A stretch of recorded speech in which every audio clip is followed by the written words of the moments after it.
Hello, you're welcome to the Agenda with Blessing Ambrose, where we discuss national concerns. We discuss issues that has to do with citizens, with the policymakers, stakeholders, and everybody. So far you're living in Nigeria, you're living across the world, it concerns you. We give citizens that voice, that platforms that they can share their concerns. They can tell the leaders what is biting them and what they expect, because they are the ones that elected them to the office that they are occupying. So they should be concerned about what is going on around them. And today, if you're a Nigerian or you pay attention to what is going on globally, you know that Nigeria is preparing towards electing new leaders come 2027, and the process has started already. At some point, we didn't know whether we are going to have 2026 because everybody was talking about 2027, and we are like,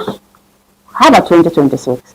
Which means they started the campaign already, and some of them, because we have to give kudos to people that even when they were looking at 2027, they were still paying attention to governance. We were disturbed as a citizen whether we are not going to have governance again, because after politics, we talk about governance.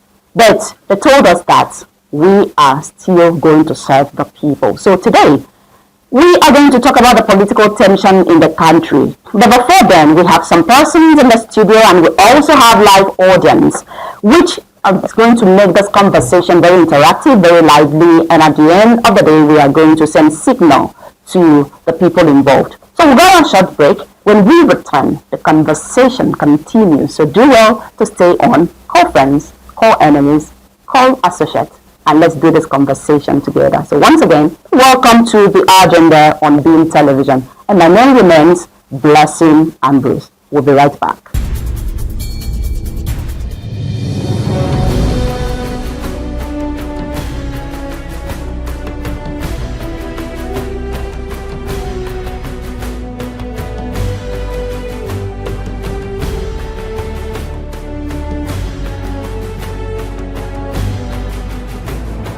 It's just very obvious that we are nosediving, all right? It's very obvious. I mean, you can have 100,000 naira right now and then do anything meaningful with it. It's very obvious that things are not yet right. You know, economically, things are not yet right in Nigeria. Which sector do you talk about? Is it education? Okay, look at what happened in Lagos State a few days ago. There was an accident at Third Mainland Bridge, and people were wounded, rushed to hospital. The hospital could not even give them first aid because I mean money. So in Nigeria we have valued money, more than life itself. What Nigeria is facing currently is, we call it Zaga Ziggy Zaga. That's the botanical name I'm giving to Nigeria, as the Zaga Ziggy Zaga, because in the sense that the Nigeria economic now is totally down. Like, if I'll put it this way, I don't see anything good coming out, because if come to think of it, look at the price of fuel now. Presently, we know that all of us are going through hardship. That is normal. Okay. Poverty has increased, maybe as a result of floating of the currency, whatever, or corruption, whatever it is. It is no more like yesterday. Business is not equally going the way it is. So when you look at some business premises, you look at that, you'll find out that the places are empty. There is no business that is going on. Nigeria of today is not smiling at all. Both education sector, everything is just, I don't know. So we just pray God that God will just help us. Beam TV, a broader perspective. Before we come back to the studio, and like I told you, I want to discuss something that has a very serious impact on the nation. That is the political tension in Nigeria. And we have some persons today that will do justice to that topic, and also live audience that will be interacting on this program. And I promise you that we are going to have a lively conversation. Let's hear from our panelists. How do you view this political tension? Nigeria always prioritizes politics more than governance. We are more than 365 days to election, but the country is busy talking about 2027 when we still have mandate of the people on us to deliver on the good governance. I think the issue of politics more than governance should not be prioritized. Governance should be prioritized, provision of social amenities to the citizens, and also securing the territorial integrity of our nation, securing our lives and properties should be most paramount, should be the most important thing to do. Not talking about the 2027 election. 2 years down the line before election, you see a lot of campaign stops taking place, forgetting about your own responsibility, forgetting about the mandate that you have been given. I think we have a long way to go. We need to, rejig and reprovision and sanitize our own political system in this country. Okay. So, Doctor, how will you describe the political situation in the country? Well, I think it's normal. Where you have a society with different ethnic nationalities, interests. What is there at stake is looking at the political dynamic. It's just like the students preparing for exams, they're discussing it, because it is obvious that without these tensions, the awareness may not be that loud. So it's normal. It creates opportunity for us to know that there's something in the kitchen. Because these kind of tensions also try to extract the candidates and also extract some aspirants before they become candidates. We also weigh the political parties. If there's no tension, it doesn't mean that we are not serious. So we have tension in security, tension in socio-economic challenges, tension in political equation, tension in religious affairs. Tension.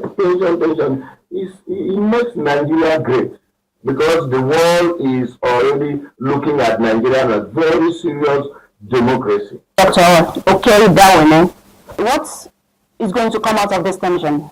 Is it going to improve democracy? The tension you call is even the beauty of democracy. I don't see it as tension, at least as the beauty of the polity in Nigeria's setting. It goes along to tell you that the old man in the village, asks you what is happening in the country. The awareness is so good. So to answer your question, simply put, like I said on TV last week, that I am praying for the opposition to get their asses together. Let us come out with a formidable candidate. Let us meet in the field against Jagaban so that we can vote for whoever we want to vote for. We don't want a weak opposition. So the tension you see, many of them are not tension, like I said. They are lies in the street of Nigeria. We should remove lies from the street of Nigeria. We should face reality. We should tell the world that, look, the Europe agenda is taking us to $1 trillion economy come 2030. And that's the target. So it's not a tension, but it is a build-up to a better future. So I want Nigerians and the world to know that it is no tension. I want to pray that every opposition, NDC, ADC, put your hearts together, come on board, let's go. To you, the common Nigeria is not ziggy-zaga. Nigeria is getting better. The political space you are having, the heat you are feeling about the next election is a beauty of democracy that we have grown democratically, like my elder has said. And to this end, I want to say that it will get us better candidates for House of Assembly, for House of Rep, for Senate, for Governor, and for President. It is give people to be accountable for what they have voted for. And wherever you are, if you are voted into power, there's an aspirant here, if I'm not mistaken. Once you win, we'll ask you how far have you gone for your constituency. For politics is what? It is local. Once again, I remain Dr. Okeri Dawane. Let me come to Mrs. Ikoyi. You just established something that there's no tension, and is hoping that all the political parties should come together. So this dividing political sphere that we are having in this country, is it going to build the country stronger politically, economically, and otherwise? It will. Why I said it will? You see, like my brother rightly said, there is no tension in India. So us, there is no tension. I am the women leader of Arise with Renewed Hope Initiative, and I am of APC. To us, there is no tension. We are just cool. Those that are having tension are the opponents. Our opponents. They are the ones having tension amongst them. You see, when you don't have the right candidate or a sellable candidate or someone who has the vision, who has a good mission for this country. The person's leg will be fidgeting. The person cannot stand firm. And so there, for them, tension has eaten them up. But we don't have tension. What you see in Nigeria is political awareness. People are becoming more aware of politics. Even my son knows what is going on in Nigeria. Mommy, I will vote.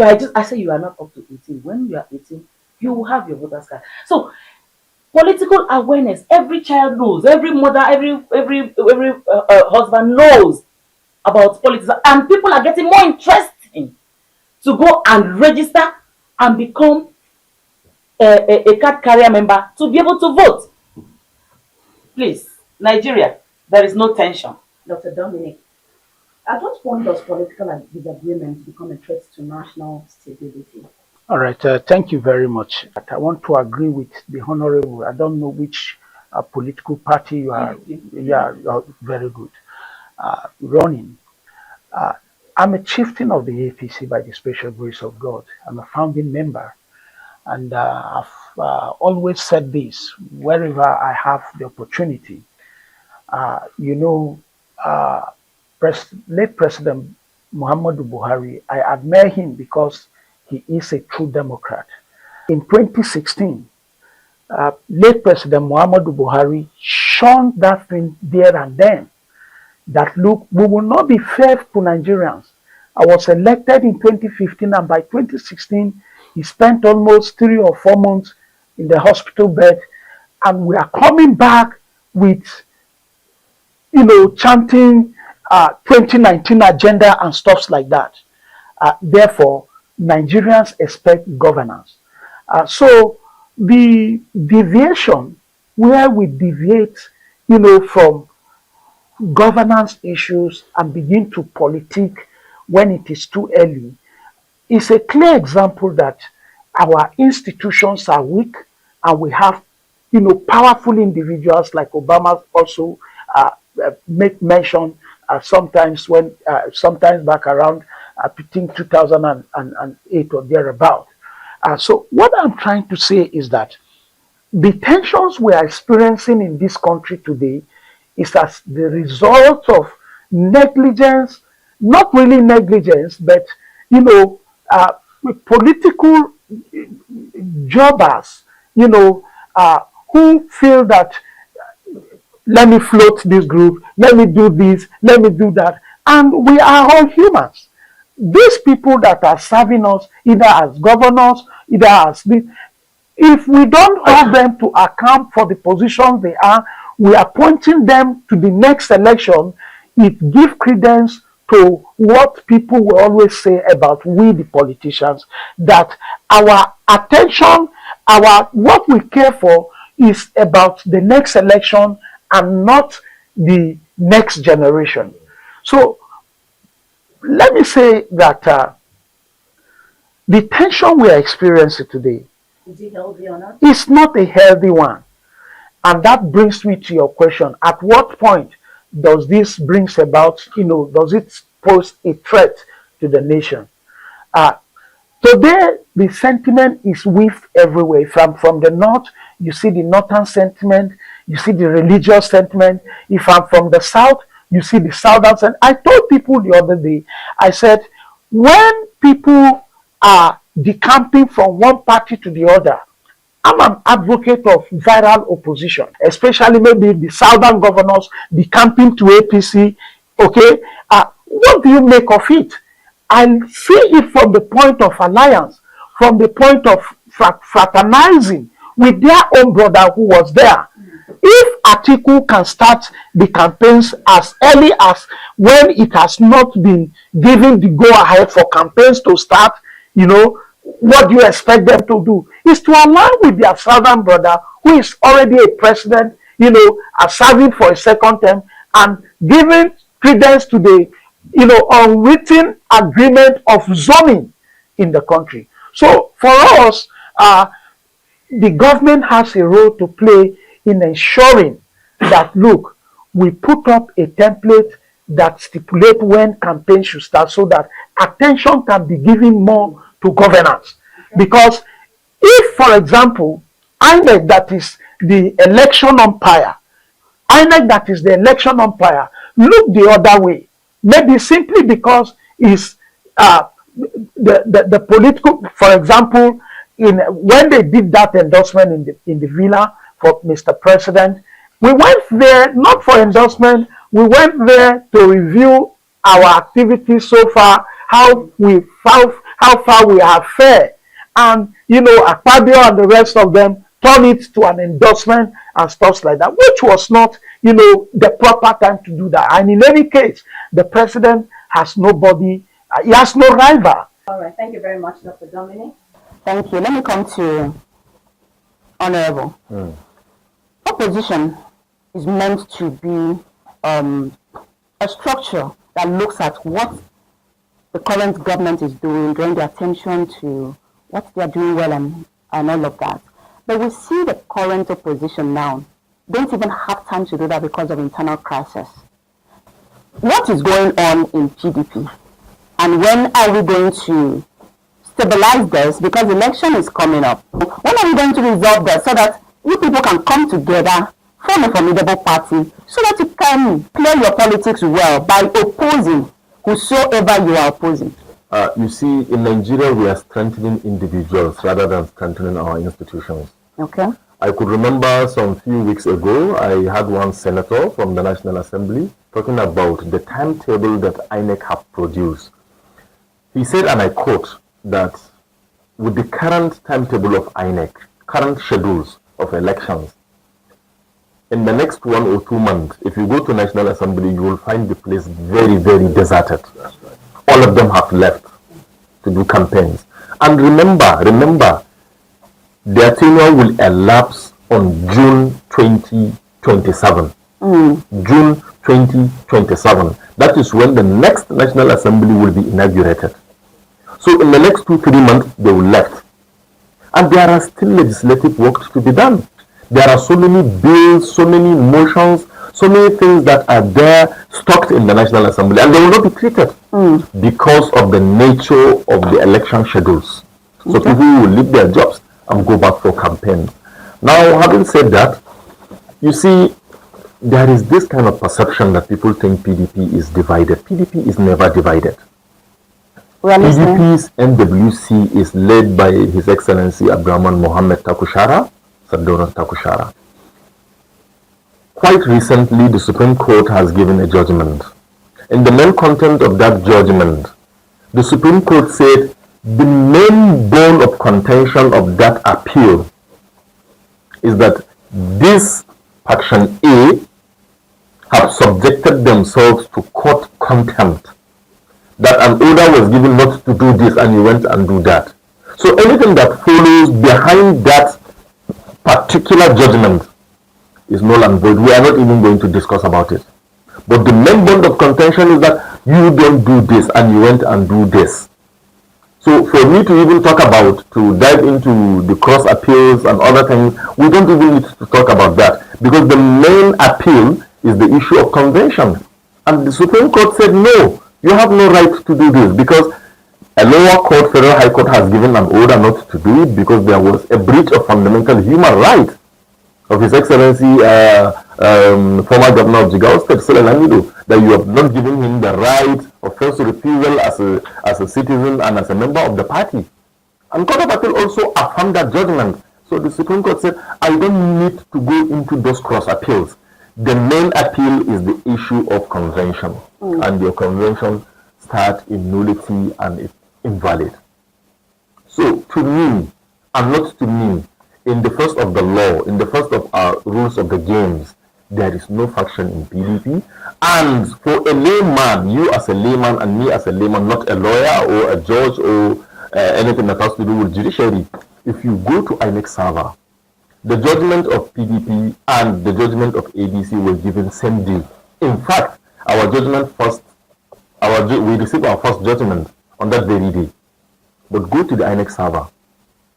When the judgment of ADC was given, immediately INEC updated the site of ADC and uploaded back the name of Senator David Mark as the leader of as the national chairman of the party. So go to INEC server.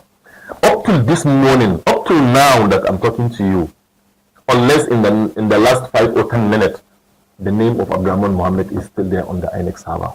So I don't know why people are just disturbing themselves that PDP have faction, or there are some individuals claiming ownership. No, you don't need to blame people. Sorry to cut you in. You don't need to blame people that people are disturbed that PDP is having. But hold on. What is the legal umpire that has the responsibility of conducting election in Nigeria? You can just answer me. Which institution has that responsibility? Is it the INEC or if you cannot say it, I will say no, I'm coming. I'm coming. Okay. I want to clear the issue about the people because it is what the people are fed with. That is what. It's not everybody that has the opportunity to hear about what INEC says or what the law says and all of that. We are talking down to the grassroots. And then you wake up one day and see a release from 2 different groups.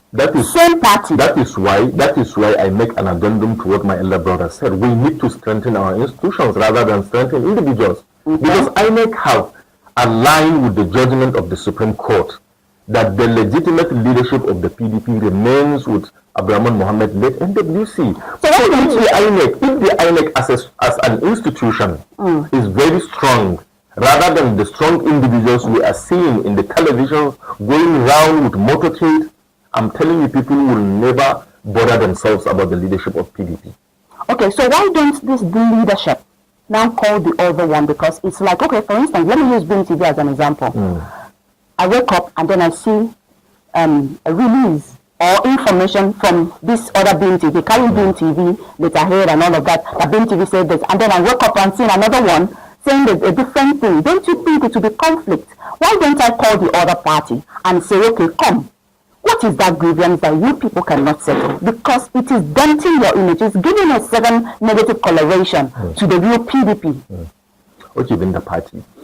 So if I open my own hands of fellowship to you and invited you for reconciliation and you refuse to do, there is no any law that mandated me not to do my own activities because you refuse to come. So this is a will. This is a decision. It's their own choice. If they refuse not to come, there is nothing we can do. We cannot force them to come. Okay. But what I know is that by the end of this month, this May, everybody will know which PDP is the legit. Because if INEC did not receive or collect the list of our own screen the elections, then it means there is problem. But if INEC, going by the decision, by the judgment of the Supreme Court, you understand, accept our own list of members who have emerged victorious in their primary elections, then it has come to an end. So I keep saying this, that people should exercise patience. If they don't agree with what INEC said, or if they don't agree with what the Supreme Court said, then maybe by the end of this month after the primaries, then they will know which is the rightful leadership of the party. Okay, when we know, what are we going to do? When we see somebody using your identity to be parading around, what are we looking at to happen to them? Actually, that is a breach of our own laws. Okay. And that is why we need to strengthen our institutions.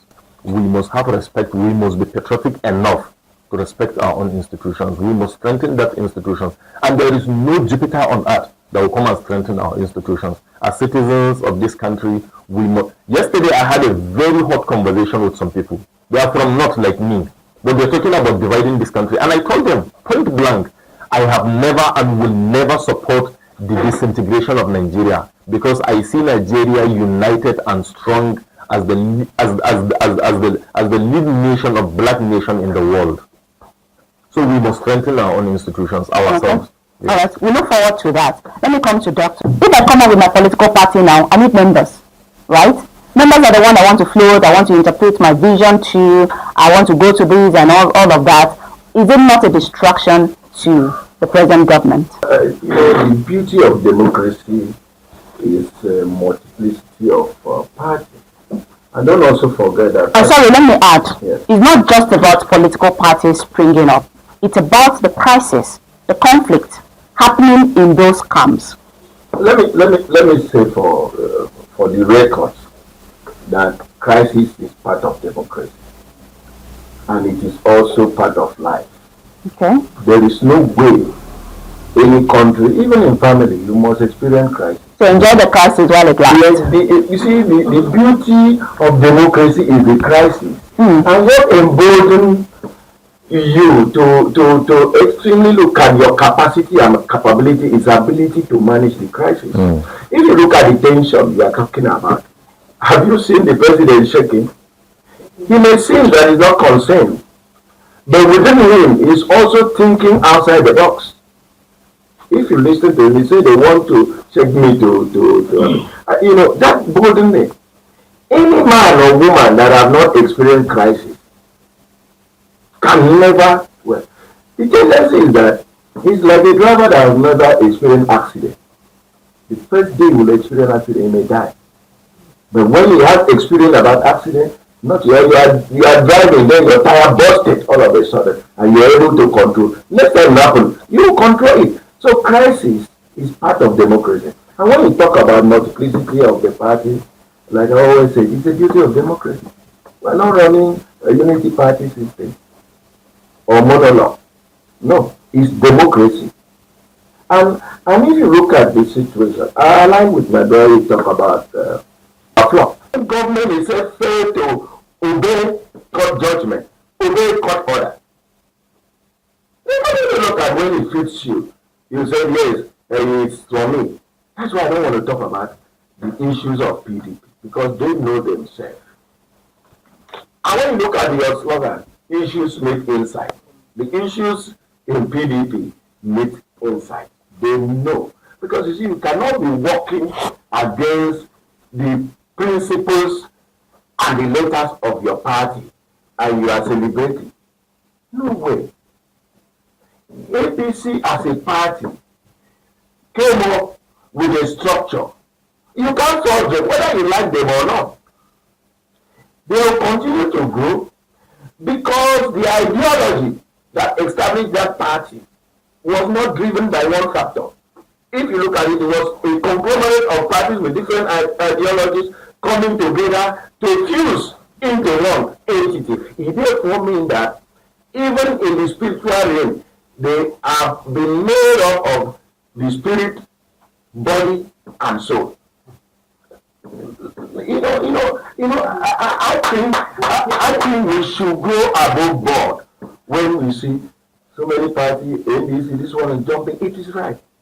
Because the constitution provides you to move from this party to another. And it has also limited them now that if you stand primaries in this party, you cannot just shift again.